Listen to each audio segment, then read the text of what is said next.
Far away from Grand Isle, Louisiana, and Venice, Louisiana. The Weather Channel's Kristen Dodd has set up camp there, and Kristen has a report for us this morning. Good morning, Kristen. Over the past hour, the wind has picked up considerably, as well as the rain. At times it is difficult to stand, and we are getting gusts well over hurricane force strength. We have had reports of numerous damage as far as signs being down and trees and power lines. Our power is out here, and also the phones are also dead.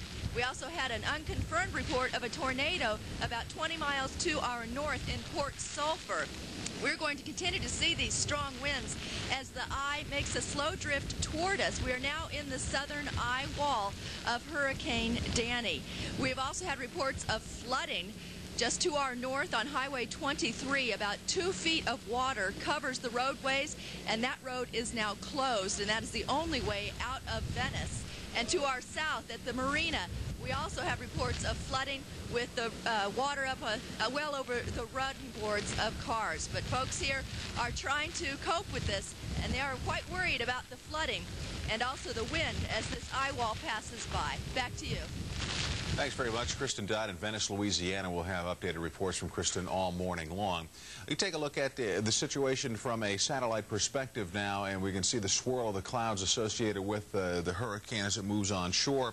And again, Kristen located around Venice, right here on the tip of the Louisiana Delta, but located just up the coast. And this location here is the Weather Channel's Jim Cantori, who's awaiting the effects of Hurricane Danny. And Jim, good morning. How are things in Gulfport this morning?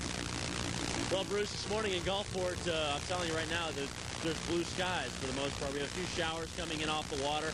I'm standing here right on the beach. You can see Gulfport behind me here. There's a couple of casinos.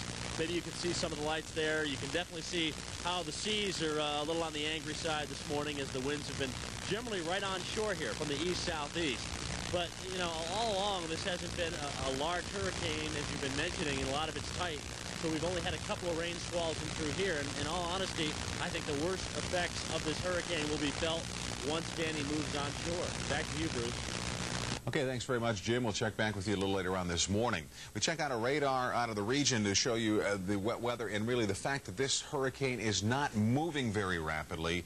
That's really the crux of the matter here, because heavy, intense rainfall. You can see the bands with the eye at approximately in this position here, and the bands of heavy rain just wrapping around the center of the system, moving on into Alabama. And Jim Cantori here is right in the middle, so he's sort of missing it right now in between bands. But because the system is moving so slowly, the potential is there for flooding, inundating rains. Could be as upwards of 15 to 20 inches of rain over the next several days, because there's nothing there to steer Danny away from one particular area. So the longer it sits and rains and dumps, the heavier the rain and the more potential for flooding. So that's the situation on the Weather Channel, so please check back with us.